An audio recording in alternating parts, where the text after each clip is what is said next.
아니 근데 뭐야, 인강 듣는 사람들은, 처음에 듣는 사람들은 뭐라고 하냐면 김총각 너무 잡지 말아달라고, 예, 그렇게 얘기를 하는데, 조금 지나고 나면 많이 잡아야 될 것 같다라고 얘기해요, 후기가.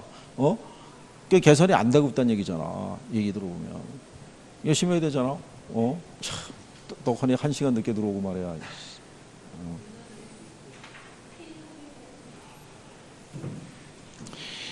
자, 그 다음에 그 84페이지 하단에 가면요, 요게 그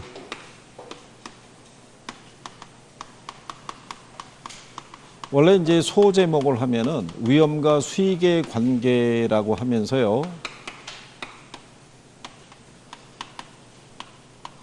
위험에 대한 투자자의 행동 또는 태도, 이렇게 얘기를 해요. 여기 보면은 투자자들이 위험 혐오적인 행동을 해요. 자, 그러면 투자자들의 위험 혐오적인 행동이라는 거는 뭐를 얘기하는 거예요? 위험 혐오적인 행동. 응? 위험 혐오적인 행동.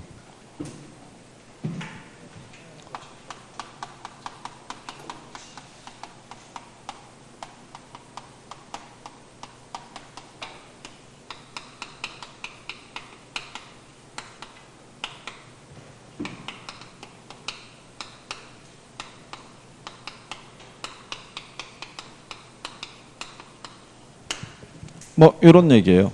기대 수익이 동일한 두 개의 투자 대안에 있으면 덜 위험한 쪽을 선택한다는 것을 위험 혐오적인 행동이라고 얘기를 해요. 그러면 이런 위험 혐오적인 행동을 하는 사람들은 위험을 감수하고 투자해요, 안 해요?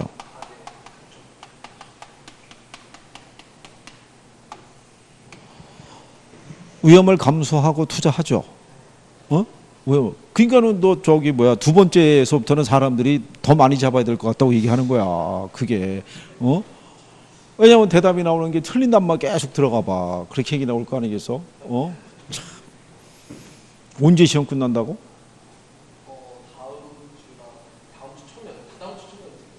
뭘 다다음 주 초까지가? 다다음 초면 하순인데 중순이면 다 끝나지 시험이. 그렇잖아? 한 주를 또 늘리려고 하고 있네. 다음 주에 끝난다고 보고 그다음부터 여기서 살아야 돼. 너는 여기서부터 올인해야 된다고. 그렇잖아? 3개월 너 죽어라고 열심히 해야 돼. 그래야지 너 될까 말까 이런 판인데.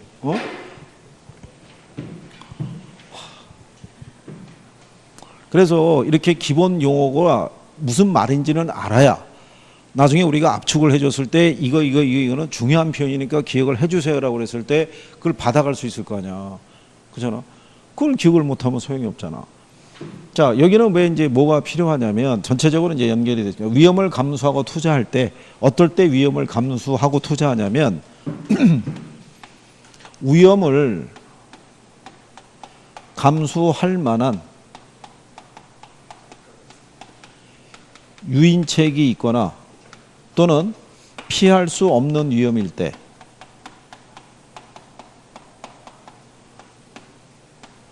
기꺼이 이를 감수하고 투자한다라고 되어 있는데 현실적으로 피할 수 없는 위험이니까 감수할 수밖에 없겠죠. 하지만 감수하는 부분에 대한 뭐는 요구하겠어요?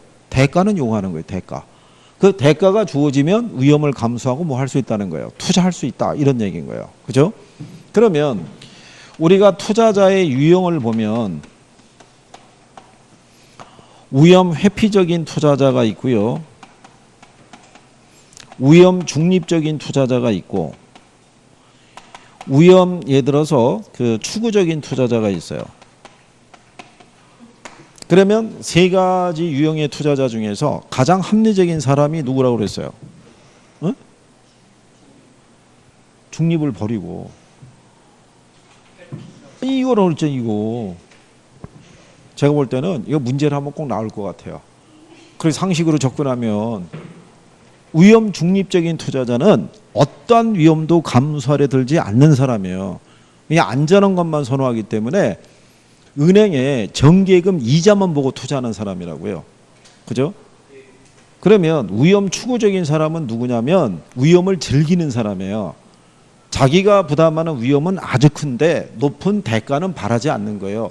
로또 사는 사람, 갬블러 이런 사람이라고요. 일주일의 행복이잖아요. 그렇잖아요. 김종각 사본 적 있어 없어? 있을 때 살 때는 꿈에 부풀지. 그렇잖아. 한 번 사면 얼마씩 사? 얼마? 5천 원? 너 5천 원 투자하면은 5천 원만 돼도 감지덕지 하지. 그렇잖아. 원래 꿈은 창돼 있으나 마지막에 나올 때 보면은 어이구 그것만 해도 다행이다 이렇게 생각하잖아. 그렇잖아. 올해도 사겠네. 그렇잖아. 이건 그런 사람인데 여기 있는 위험 회피적인 이 투자자는요 이런 행동을 하는 사람이에요. 무슨 행동? 위험 혐오적인 행동을 하는 사람인 거예요. 그죠? 그래서 이걸 나중에 여러분들이 지난번에 혹시 평균분산 지배원리라고 배운 거 기억하나요? 평균분산 지배원리라고? 기대 수익이 동일한 두 개의 투자 대안이 있으면 위험이 작은 쪽을 선택을 하고요. 그죠? 예, 위험이 동일한 투자안이 있으면 기대 수익률이 큰 투자안이 다른 투자안을 지배한다고 그랬죠. 그 평균분산 지배원리는 이 투자자에게만 적용되는 논리예요. 누구에게만? 위험 회피적인 투자자에게만. 그러니까 이게 내용이 이렇게 연결이 되어 있는 거예요. 연결이. 자, 그래서 여기에 나와 있는 위험 회피적, 중립적, 추구적이 있었을 때 개인의 위험에 대한 태도를 반영해 주는 거를 우리가 무차별 곡선이라고 그래요. 그죠? 그러면 위험 회피적, 추구적인 투자자 중에서 누가 더 기울기가 가파르게 나와요? 얘가 회피적인 애가.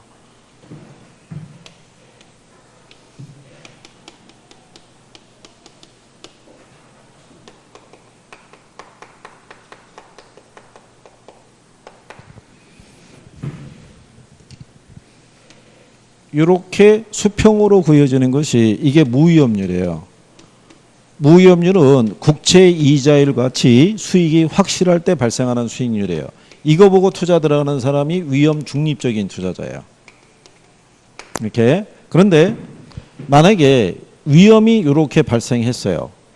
표준 편차라는 건 기대에서부터 벗어나는 변동성의 크기라고 그랬죠. 이게 크면 클수록 위험이 큰 거예요. 그러면 이 부분에 대한 대가 있죠. 대가에 대해서 위험 추구적인 투자자는 약간의 뭐만 주어져도 한 0.5%이 정도 약간의 대가만 주어줘도 이 사람은 투자하는 사람이에요. 그러니까 기울기가 어떻게 돼요? 완만하게. 근데 위험 회피적인 투자자는 자기가 부담하는 위험에 대해서는 반드시 높은 대가를 요구해요. 그러니까 이 사람의 무차별 곡선의 기울기는 어떻게 돼요? 가파르게 가는 거예요. 무슨 말인지 이해하시겠어요? 네, 그래서 그거 기억을 해 두시고, 네. 그 다음에 이제 우리 교재는 그 수익률이라고 나와 있어요. 그죠? 수익률. 뭐, 나와 있으니까 또 해야겠죠. 자.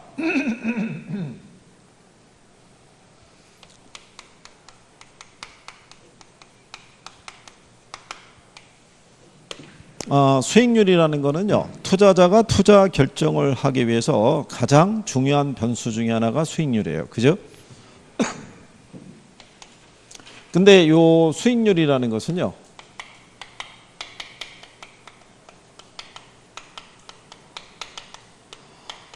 투자 자본에 대한 투자 수익의 크기로 우리가 이제 측정할 수 있어요.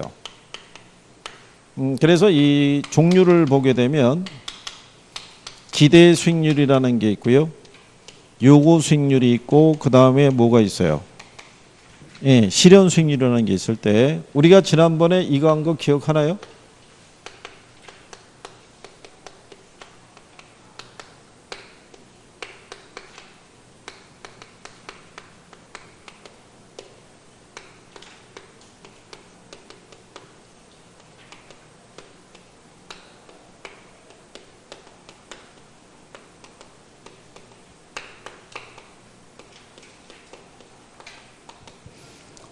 다섯 개의 조건이 있어요. 1, 2, 3, 4, 5. 네, 어느 때 투자해요? 투자자가 투자를 결정해요. 이건 작년에 여러분 시험 지문에도 나온 거예요. 1, 2, 3, 4번 중에 어떨 때 투자를 결정해요?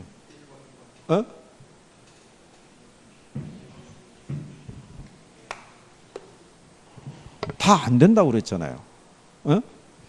여기 얘하고 얘는 사전적인 개념이고 얘는 사후적 개념이라고요.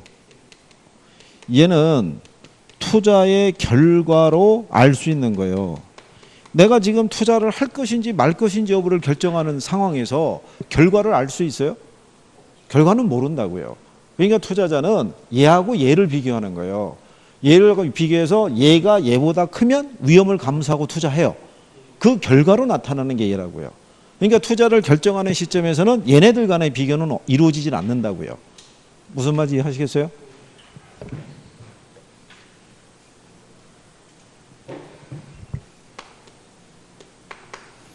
자, 그랬을 때 기대 수익률이라는 건 투자로부터 예상되는 수익과 지출을 토대로 계산하는 수익률이다라고 얘기를 해요. 그죠? 예. 근데 우리 교재에 보면 기대 수익률 계산하는 게 들어가 있죠. 그럼 기대 수익률의 계산은 어떻게 한다라고 얘기를 했어요? 기억은 안 나시죠?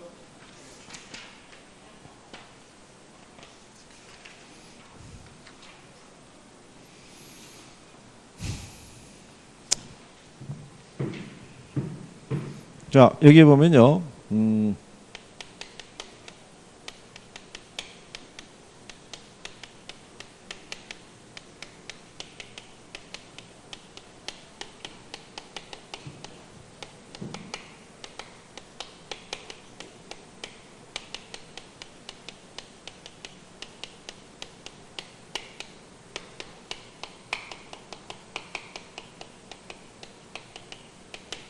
자, 개별 투자안의 기대 수익률은요. 경제 상황별 확률에다가 경제 상황별 추정 수익률을 곱해서 우리가 구하는데 여기 보면은 요 부호 있죠. 이게 평균이라는 의미예요. 그런데 이 평균은 여러분들에게 주어지는 뭐에 따라서 확률 값에 따라서 산술 평균 할 수도 있고 가중 평균 할 수도 있다라고 얘기했어요.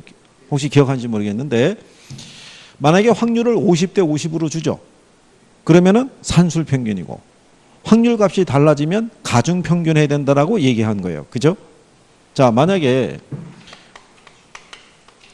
호황과 불황의 확률이 각각 50%씩이에요.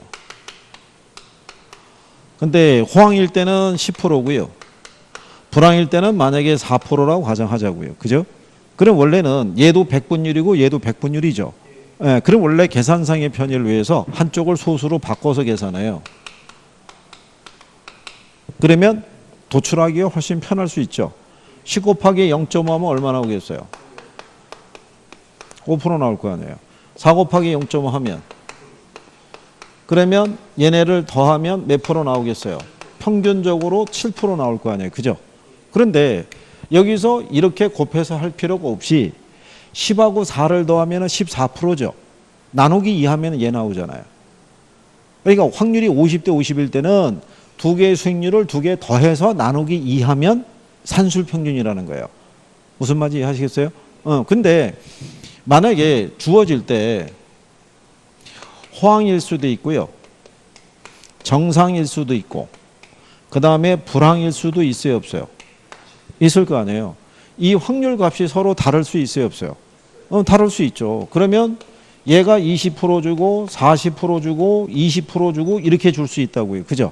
네, 그래서 예를 들어서 4%, 그 다음에 13%, 그 다음에 예를 들어서 뭐 8%, 뭐 이렇게 줬다라고 가정하자고요. 그죠? 그러면 또 어떻게 하면 된다는 거예요? 다 곱해야 돼요. 그렇죠? 가중치가 다 틀리잖아요. 그죠? 무슨 말인지 하시겠어요? 근데 이것도 우리 구할 때 어떤 식으로 알려줬었어요? 이렇게 할 때 소수로 바꿀 필요 없이 그냥 곱해도 된다 그랬잖아요. 이거 기억하나요? 이것 때 아마 이거 20% 줬었을 거예요. 20% 주고 그 다음에 얘도 20%, 얘가 60% 줬나 이렇게 줬을 거예요. 이렇게 해서 그냥 8하고 60 곱하면 얼마 나와요? 13에다 20 곱하면 260 나오고 4 곱하기 20 하면 80 나오죠. 그래서 다 더하면 얼마 나온다 그랬어요? 이게 820 나온다 그랬어요. 그죠? 이렇게 해서. 그래서 딱 찍으면 8.2%. 이거를 만약에 소수로 바꿔서 얘를 얼마로? 0.6으로 놓고 0.2로 놓고 0.2로 놓고 그러니까 68, 48이니까 얘 4.8% 나올 거 아니에요. 13 곱하기 0.2니까 2.6% 나올 거 아니에요. 4 곱하기 0.2니까 0.8% 나올 거 아니에요. 그죠? 다 더하면 8.2%. 그럴 때는 이렇게 가중평균에서 구할 수 있다고 얘기한 거예요. 그리고 우리 교재에는 그 순영업소득에서 수익의 금액으로 명시가 되어 있는데 물론 이 기대 수익을 우리가 측정할 때는요. 이렇게 절대값으로 계산할 수도 있고요. 금액으로 아니면 확률로 계산할 수도 있는데 주로 확률로 줘요. 확률로. 예, 그래서 이렇게 구하는 개념이다라는 정도 알아두시면 되겠고요. 요구 수익률이라는 거는 외부 수익률이라고도 얘기를 하고요. 투자하기 위해서 충족되어야 할 최소한의 수익률이라고 얘기했어요. 그죠? 기억하시죠? 그거는. 자, 그랬을 때 여기서 우리가 꼭 알아둬야 될 건 뭐냐면요. 이거예요.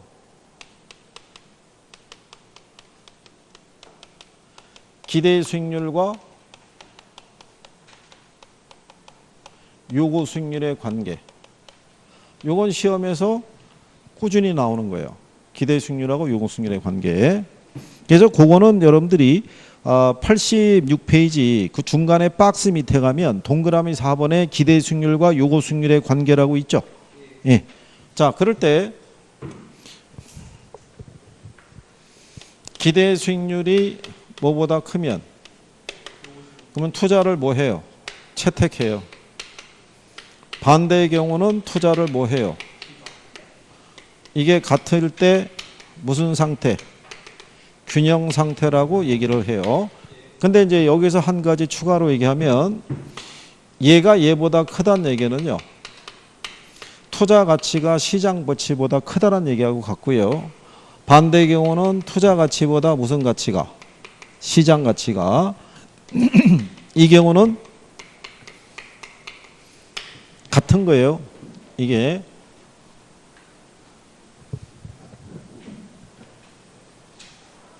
여기서의 투자 가치는요. 투자자의 주관적인 가치예요. 투자자의. 시장 가치는 시장에서의 객관적 가치인 거예요. 그죠? 그럼 여러분들이 만약에 부동산 시장에서 투자를 여부를 따져보는데 만약에 상가가 하나 매물로 나왔어요. 근데 얘가 매물 나온 가격이 얼마냐면 한 30억의 매물이 나와 있는데 내가 볼 때 주관적으로 봤을 때는 얘는 한 50억 이상도 가치가 있어요. 여기가 나중에 재개발될 수도 있기 때문에 이게 잠재적인 가치는 내가 볼 때 이렇게 돼 있는데 그럼 내가 보는 주관적인 가치는 얼마가 된다는 거예요. 50억. 그런데 시장 가치는 얼마에? 30억이 나왔다는 얘기는 내가 생각하는 것보다 훨씬 싸게 나온 거 아니에요. 그럼 나는 투자하겠다고 생각할 수 있겠죠. 근데 내가 볼 때는 얘는 지은 지도 오래됐고 상권도 많이 죽었는데 불구하고 30억이 나왔단 말이에요. 근데 내가 아무리 추정해봐도 얘는 15억 이상의 가치가 없어요. 그럼 여기다 투자해야 안 해요? 안 하는 거예요. 그러니까 투자 가치라는 건 투자자의 주관적 가치를 얘기를 해요. 자, 그랬을 때 여기서 얘가 이렇게 채택이 되죠. 그러면 우리가 투자가 증가하잖아요. 그러면 부동산 가치가 어떻게 되겠어요? 상승하죠.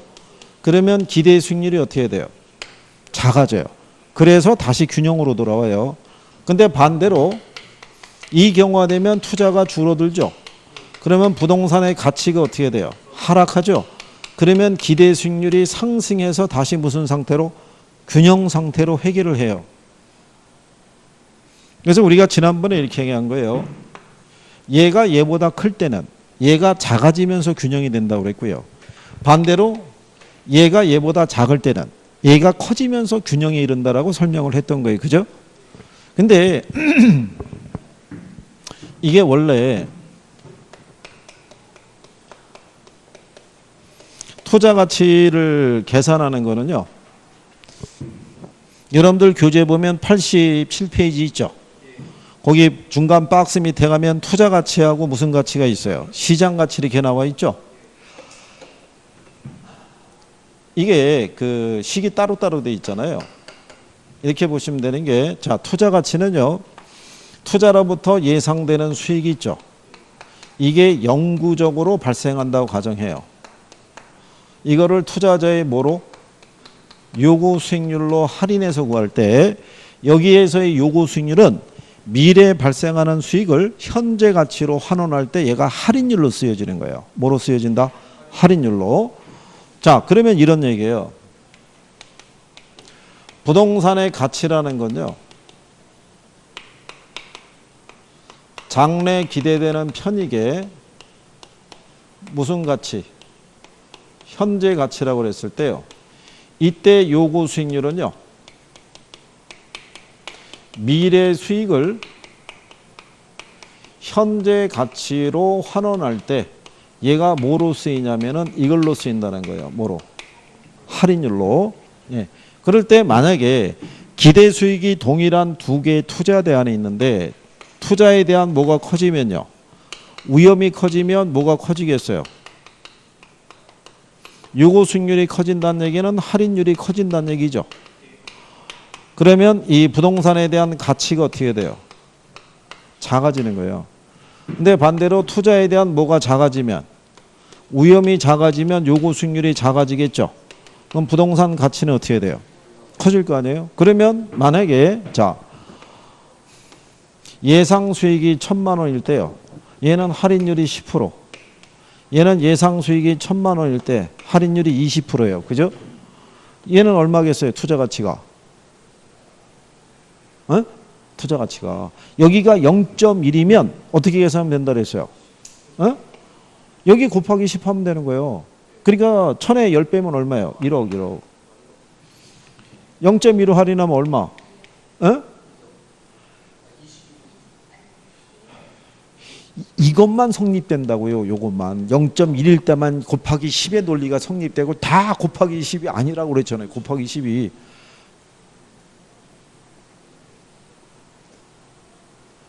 아, 이거 5천이잖아요. 5천. 아니, 여기만 봐도 알 수 있잖아요. 위험이 커지면 할인율이 커지죠. 가치가 어떻게 돼요? 떨어지는 거 아니에요. 이 할인율이 커지니까. 수익은 일정한데 할인율이 작으면 가치는 커지는 거 아니에요, 이거. 그죠? 여러분들이 그거 혹시 우리나라 왜 저 명동이나 이런 데 가면은 사치시장 이런 데 있어요. 그죠? 간혹 가다 보면은 이게 기업들이 나와서 자기들이 발행하는 어음이 있죠. 그거 할인해요. 그죠? 그럼 만약에 S전자에서 발행하는 만약에 어음이 있고, 그죠? 예를 들어서 그냥 중소기업이 발행하는 뭐 어음이 있다 그러면 걔네 어른과 할인율을 크게 매기겠어요. 중소기업이 발행한 어음에 할인율 크게 매기는 거예요. 왜? 걔네가 부도날 위험이 크니까. 무슨 말인지 아시겠어요? 자, 지금 요거 설명해 주려고 지금 이거 끌고 가고 있는 거예요, 지금. 실상 그냥 말로 그냥 요렇게 해서 정리하세요 그러면 되는데, 그러면 나중에 또 정리할 때 그냥 단순하게 외우는 걸로 할까 봐. 그냥 만약에 이렇게 생각해 보세요. 예상 수익이 5천이에요. 근데 투자자의 요구 수익률이 10%예요.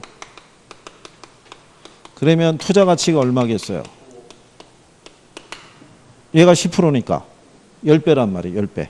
예? 10%일 때만. 그죠? 그럼 얘가 5억 나와요. 그러면 잘 보세요.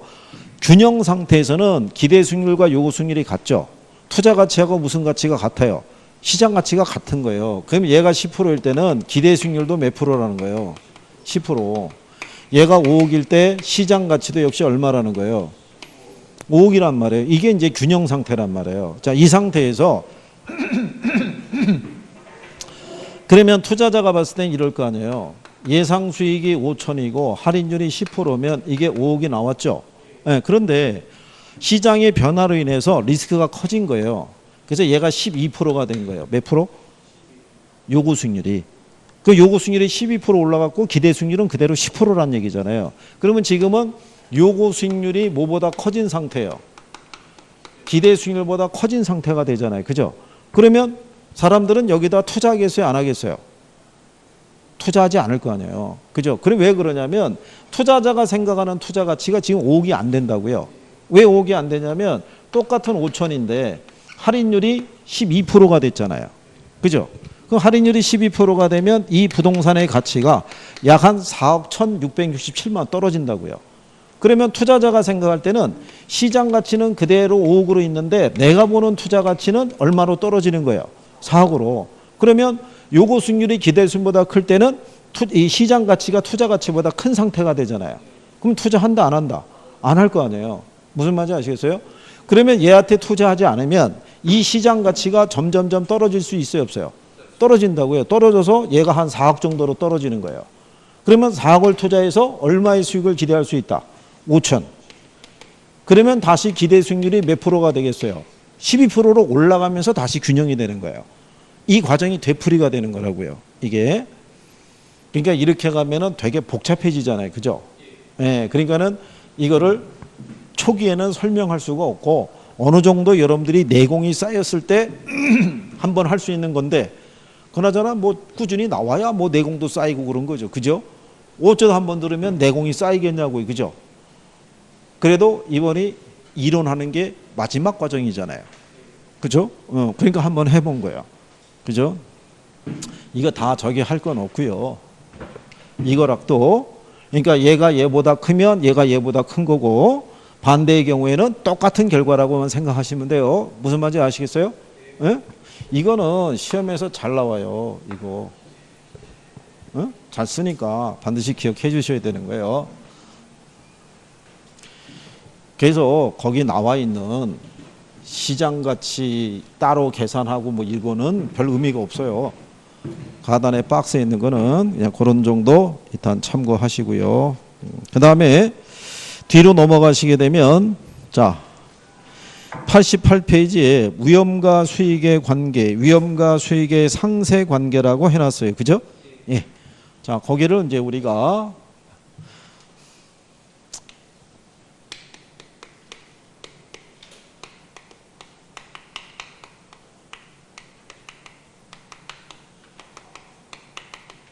위험과 수익의 상세 관계라는 건요. 일반적으로 위험과 수익은 무슨 관계? 네, 비례 관계예요. 비례. 그죠? 항상 비례해야 안 해요. 항상 비례해야 안 해요. 요즘 가만히 제가 이렇게 강의하면서 느끼는 게 뭐냐면요. 꼭 중개사 학원이 무슨 복화설로 학원 같아요. 뭐 물어보면은 입은 뭐가 달싹거리고 있는데 여기까지 올리지는 않아요. 근데 뭔가는 계속 얘기는 하고 있어요. 그죠? 특히 김총각. 아주 한두 번 틀리면 그 다음서부터는 그냥 뻥긋뻥긋 이거만 하고 있네. 참네 진짜. 너 내가 들고 있는 게 무선 마이크야. 찾아가는 서비스도 할 수 있어. 네 앞에 서가지고 자 여기다 뭐라고 썼어요? 일반적이라는 얘기는 100%는 아니라는 얘기잖아요. 보편적으로 비례 관계예요. 근데 항상 비례하진 않아요. 야, 이게 왜 비례라고 얘기하냐면 기본적으로 위험이 큰 투자일수록 당연히 수익도 어떻게 돼요? 클 거라고 보는 거고요. 위험이 작으면 뭐도 수익도 작을 거라고 보는데 이게 꼭 들어맞지는 않는다는 얘기예요. 위험이 크다고 수익이 100% 많다는 법도 없고 위험이 작다고 해서 수익이 반드시 작으란 법도 없잖아요. 그래서 일반적으로 비례관계라고 얘기하는 거예요. 이것도 가끔 시험상에서 써요. 그러면 우리가 이 요구 수익률을 보죠. 그러면 이 요구 수익률은 구성이 어떻게 되어 있어요?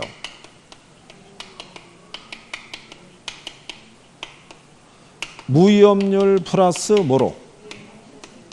위험?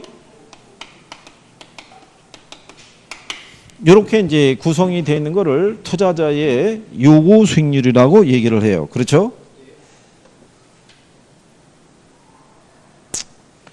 자, 그랬을 때 먼저 이 무위험률 있죠? 무위험률은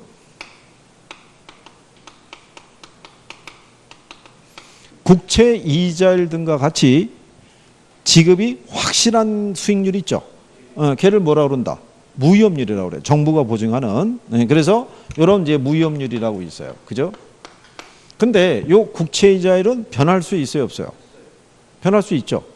이번에 여러분들이 아시다시피 우리나라에 들어와 있는 외국계 투자자들이 보유하고 있는 주식을 매도하고 채권으로 옮겨 탔어요. 그죠? 왜 그러냐면 주가가 떨어질 거라고 예상이 되면 반대로 채권 가격은 높아져요. 그러니까 상대적으로 채권의 투자자를 지금 하고 있는 거죠. 예, 그러면 이 국채 이자율이라는 거는 투자자 입장에서는 하나의 기회비용적인 성격인 거예요. 부동산에 투자하지 않고 어디다 투자했으면 국채에 투자했으면 한 2% 정도에 대한 수익을 기대할 수 있는데 나는 이걸 포기하고 여기 들어온 거잖아요. 거기다가 추가적인 뭐를 감수하고 들어오는 거예요. 위험을.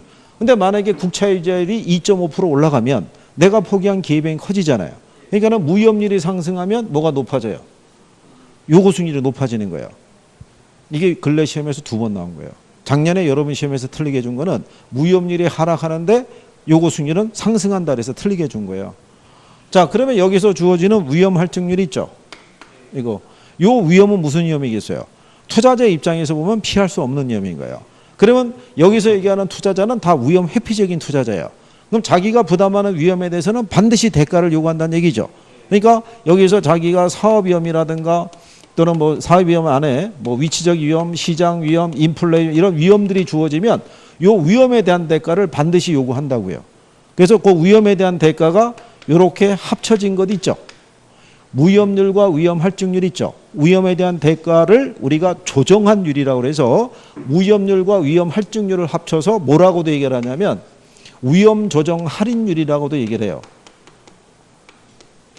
이걸 뭐라고 얘기한다? 위험 조정 할인율. 그러면 요구 수익률의 또 다른 표현을 뭐라고 얘기하는 거예요? 위험 조정 할인율이라고 얘기해 주는 거예요. 그렇죠? 그래서 여러분들이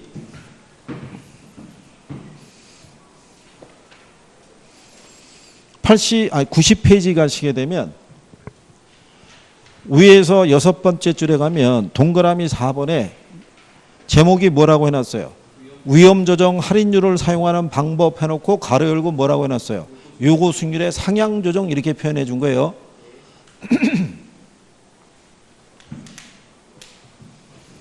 그러니까 위험 조정 할인율이 꼭 투자자의 뭐란 얘기예요? 요구 수익률, 무위험률과 위험에 대한 대가를 반영한 수익률이 위험 할증률이죠. 요거 두 개를 묶어서 위험 조정 할인율이라고 얘기하는 거예요. 그러니까 그거를 또 다른 표현으로 뭐라고? 요구 수익률이라고. 근데 요 위험 할증률의 크기는 투자자마다 똑같아요? 틀릴 수 있어요? 다르겠죠. 아까 얘기한 대로 투자자 유형들이 있잖아요. 그러니까 개인의 위험에 대한 태도에 따라 반영되는 위험 할증률의 크기가 달라지겠죠. 그래서 요구 수익률이라는 것은 투자자의 주관적 수익률이라고 얘기해 주는 거예요. 이해하시겠어요? 네, 그러니까 얘가 커지면 얘도 커지는 거고 얘가 커지면 얘도 커지는 거예요. 무슨 말인지 이해하시겠어요? 이게 작아지면 얘도 작아지는 거예요. 자, 그래서 그 내용에 대해서 정리를 하신 거죠. 예. 자, 그럴 때 그 89페이지 중간에 박스 밑에 가게 되면은 거기 위험 관리 방법이라고 돼 있죠. 예. 거기를 이제 정리해 보시는 거죠.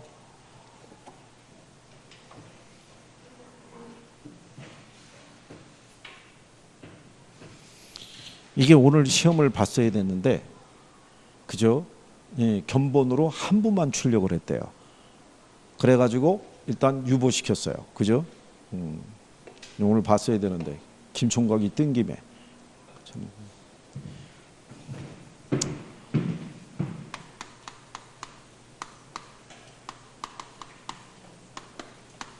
다른데 테스트를 해봤더니요 진실이 드러나기 시작하고 있더라고요. 참, 얼굴 표정은 뭐 모든 걸 이해하고 있는 표정이었는데 답안지를 가지고 분석을 쭉 해서 돌려봤더니 평균은 간신히 40점 넘는 수준이고 최고점 맞은 분이 68점 수준. 어? 그리고 언제 반평균이 60점을 가겠어요 그거. 어? 이게 시험이 임박할 때쯤이 되면요 반평균이 60점이 나와야 돼요. 그래야지 여기서 대다수 어떻게 기대를 해볼 거 아니겠어요. 그죠? 어?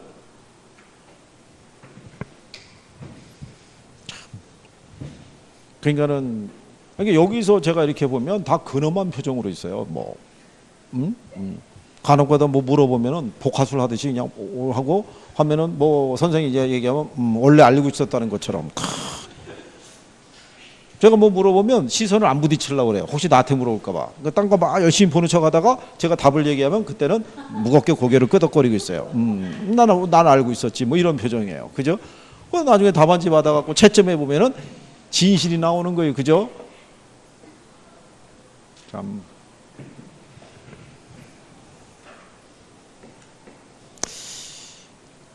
걱정인데요. 진짜. 자, 이거 위험 관리 있죠? 투자자들이 위험 관리하는 방법. 뭐 있어요? 뭐?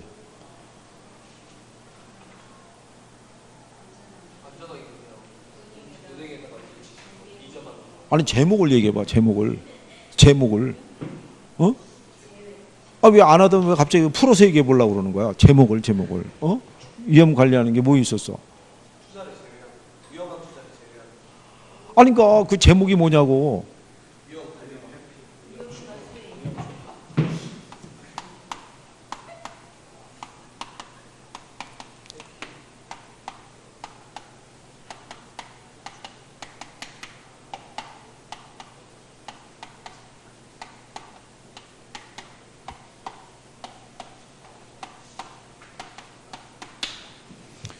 이게 일단은 제목 안에 또 제목들의 기억이 나야 그 안에 있던 내용들도 좀 생각도 나고 그러실 거 아니겠어요? 그죠?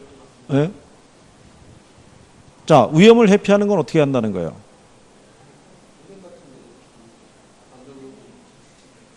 아니, 왜 아까 처음에 얘기할 때보다 왜 또 대답이 더 이상해지는 거야? 처음에 얘기한 게 그게 더 괜찮았다고. 어?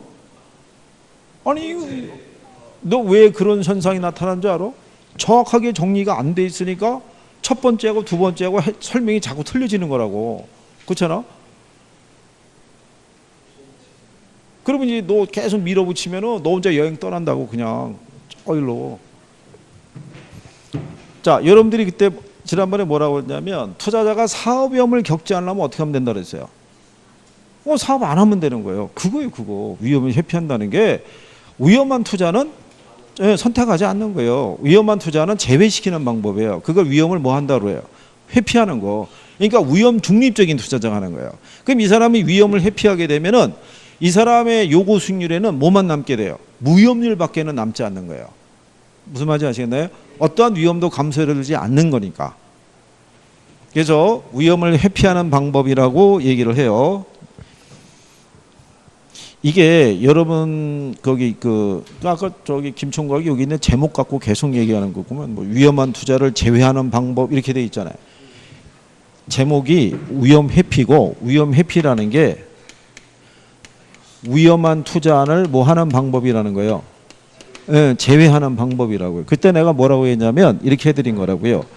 예금이 있고 주식이 있고 만약에 부동산이 있다 그러면 얘네는 선택하지 않는 거예요. 안전한 것만 선택하는 거예요. 그러니까 투자자가 얻을 수 있는 건 무위험률밖에 없는 거예요. 무슨 말인지 이해하시겠나요? 예. 근데 또 위험을 전가하는 건 뭐가 있었어요? 위험을 전가하는 거. 보험에 가입하는 거. 그죠? 근데 내가 투자를 하게 돼서 감수해야 될 위험이 있으면 투자자 입장에서는 어떻게 하든 간에 이걸 줄이고 싶을 거 아니에요. 그죠? 예. 줄이려고 하는 방법 중에서 첫 번째가 하나가 뭐가 있었어요?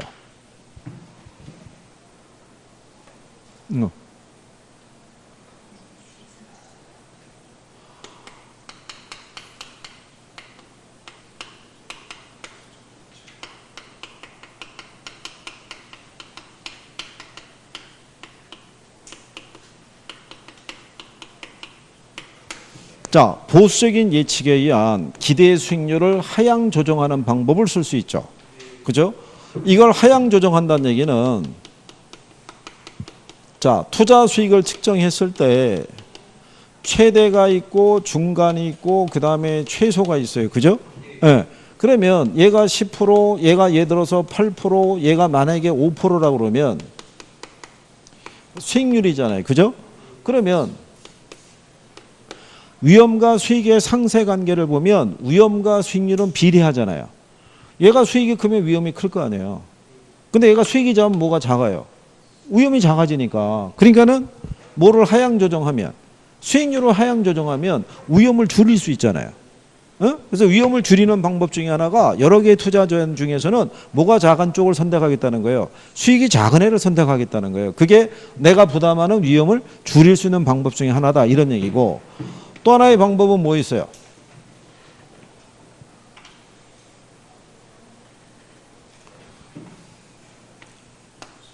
그게 위험 조정 할인율이 있죠. 할인율의 사용인 거예요. 좀 아까 위험 조정 할인율이 뭐라고 그랬어요? 요구 수익률. 그러니까 여기는 투자자 입장에서는 자기가 부담하는 뭐가 커지면, 위험이 커지면 높은 할인율을 적용한다고요. 그러면 조금 아까 위험 조정 할인율, 위험 조정 할인율, 요 할인율이라는 게 결국 요구 수익률이잖아요. 그러니까 요구 수익률을 뭐를 해서 상향 조정해서 대체하는 거예요. 이게 여러분 시험에 한번 하향 조정이라고 해서 틀리게 한번 준 적이 있어요. 그러니까 기대 수익률은 낮추고 요구 수익률은 높여서 대체하는 거예요. 그죠? 그리고 또 뭐 있었어요? 그리고 포트폴리오 구성하거나, 포트폴리오라는 게 결국 분산 투자하는 거잖아요. 그죠? 결국 그것도 위험을 줄이는 방법 중에 하나가 되잖아요. 그죠? 그리고 또 뭐 있었어요? 민감도 또는 감흥도 분석이라고 있었다고 그랬죠? 이게 위험을 통제하는 거라고요. 투자 수익에 영향을 줄 수 있는 여러 가지 다양한 변수가 있죠. 임대료도 있을 수 있고, 영업 경비도 있을 수 있고, 세금도 있을 수 있고, 다양한 변수들이 존재한다고요. 그 중에 가장 투자 수익에 민감하게 영향을 주는 변수를 찾아서 거기에 대한 집중적인 통제 및 관리를 하는 것이 무슨 분석이다? 민감도 또는 감흥도 분석이라고 얘기해 준 거예요. 그죠?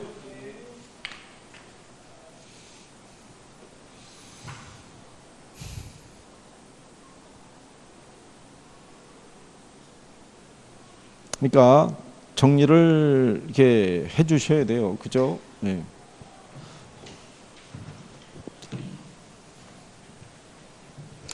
괜찮아요. 뭐 이렇게 해서 틀리다가 나중에 9월달 되면 이제 슬슬 미안해서 이제 조금씩 공부하기 시작해요. 이제 하도 틀린 답 되는 것도 하루 이틀이지. 그렇지 않겠어요? 네? 다음 주에 오면은 뭐 혹시 알아요? 또 김총각이 또 시험 끝났다고 또 획기적으로 또 열심히 공부해갖고 물어보는 것마다 대답이 그냥 팍팍팍 나와지면 얼마나 좋을 거예요. 그죠? 기대도 돼? 이번에 테스트 하면은 20문제 중에서 몇 개 맞을 것 같아? 14개? 너 여기서 우산 들고 뛰어내리려고 그래? 14개씩이나? 어떻게? 욕심은 14개? 14개 못 맞으면 어떡할 거야? 더 열심히? 그래갖고 자극이 될까? 14개를 못 맞으면 그날 와가지고 여기 계신 분들에게 컵 한 잔씩 타드려요. 만약에 김총각이 14개를 맞으면 내가 대신에 커피를 쏘고 틀리면은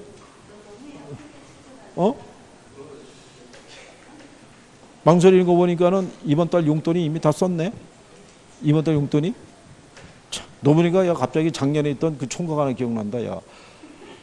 걔는 저기 아버님이 이걸 저기 다 감독을 다 하시기 때문에 질문해가지고 아들 이름이 불려졌는데 대답이 신통차게 나오는 것 같으면 용돈을 깎았다고. 그게 이제 깎이다가 마지막에 더 이상 깎을 게 없었어. 그래갖고 걔한테는 질문을 못했다고. 질문을. 열심히 해봐. 한번. 14개라는 걸 목표로 하는 것도 좋은 방법이야. 맞을 수 있으면 얼마나 좋아. 그렇잖아? 그럼 또 자신감도 붙고. 그렇잖아? 잘할 수 있을 거 아니야. 시험도 끝나고 그러면 열심히 해봐.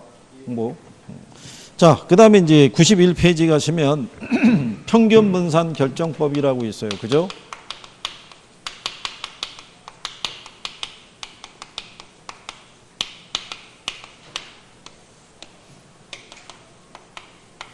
자, 평균 분산 결정법이라는 논리는 뭐냐면요.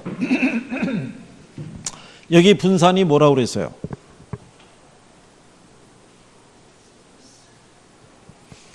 여기 평균. 자, 여러분들이 보시면 투자자가 위험의 크기만 갖고 투자 여부를 결정할 수는 없잖아요. 그죠? 그러니까 뭐를 비교하는 거예요? 위험과 네, 수익의 크기를 비교하는 거예요. 그죠? 그래서 투자 여부를 결정하는 거예요. 그러면 우리가 평균 분산 지배 원리라고 그래요. 평균 분산 지배 원리, 그냥 지배 원리라고도 얘기를 해요. 이게. 그럼 평균 분산 지배 원리라는 건 뭐 얘기하는 거예요? 기대 수익률이 동일한 두 개의 투자 대안이 있으면 위험이 작은 투자안이 또 다른 투자안을 지배한다는 얘기고요. 무슨 말인지 아시겠나요? 위험의 크기가 동일한 두 개의 투자 대안이 있으면 기대 수익률이 큰 투자안이 다른 투자안을 지배한다는 논리라고요. 그죠? 거기 평균 분산 지배 원리라고 해서 거기 그렇게 해놨잖아요. 그죠? 그래서 이거를 우리가 이런 식으로 박스로 해드렸다고요. 그죠?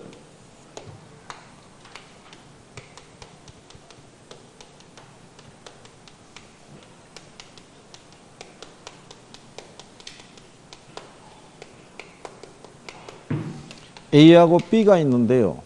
얘 8%, 얘 8%, 얘 2%, 얘 4%예요. 그럼 A하고 B 중에 뭐 선택해요?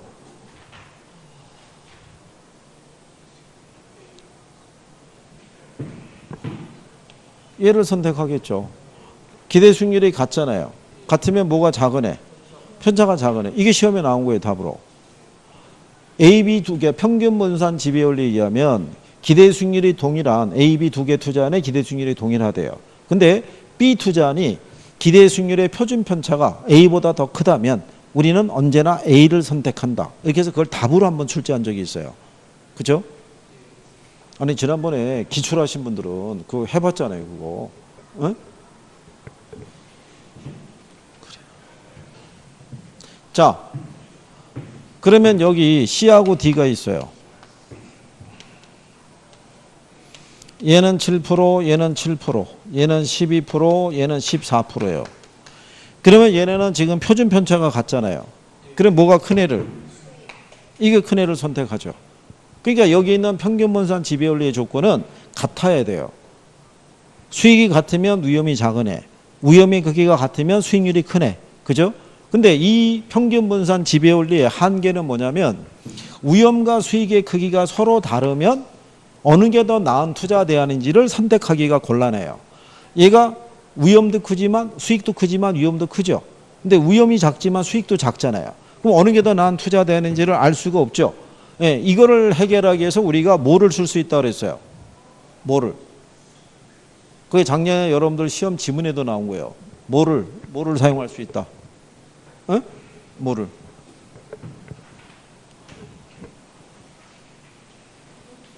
김총각, 그 페이지 계속 봐야 거기 답이 없어. 어?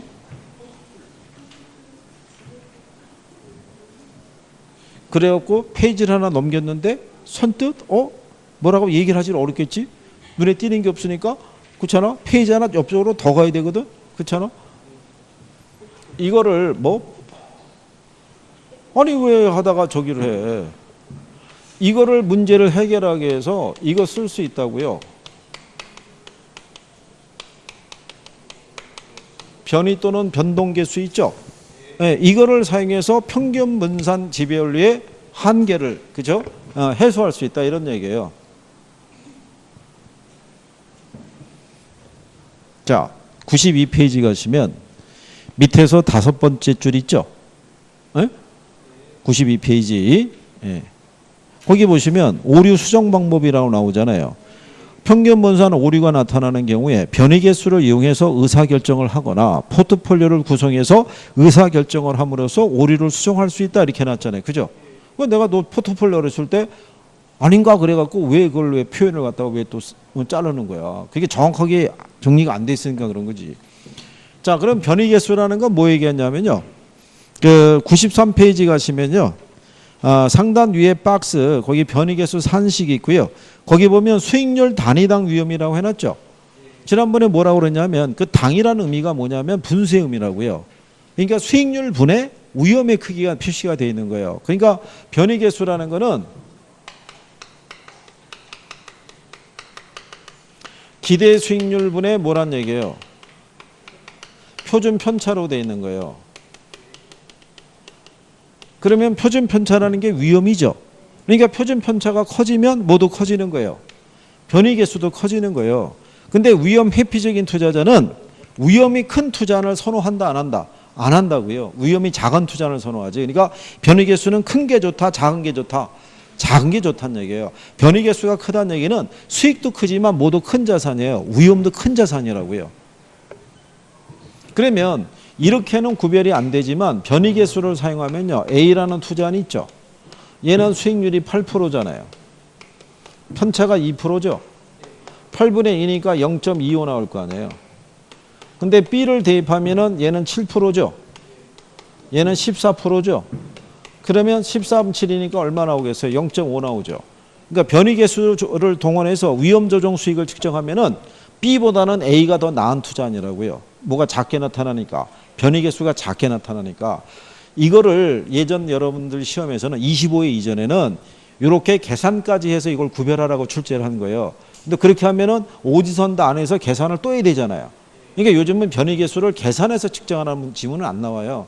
그러니까 작년에 평균 분산 지배 원리에 오류가 있을 때는 변이 또는 변동 개수를 써서 이걸 조정할 수 있다. 이렇게 지문으로만 인용이 된 거예요.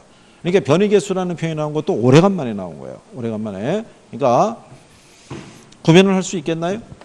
이렇게 자, 그 내용에 대한 거를 우리가 정리한 거고요. 그 다음에 이제 93페이지에 가시면 포트폴리오 이론이라는 게 나와 있어요. 포트폴리오 이론은 이 평균 분산 지배 원리의 한계를 우리가 넘어서기 위해서 뭐를 또 활용할 수 있는 거예요? 포트폴리오를. 그죠? 무슨 말인지 아시겠나요? 네, 그래요. 자, 잠깐 쉬었다가 거기에 대한 내용을 해보죠.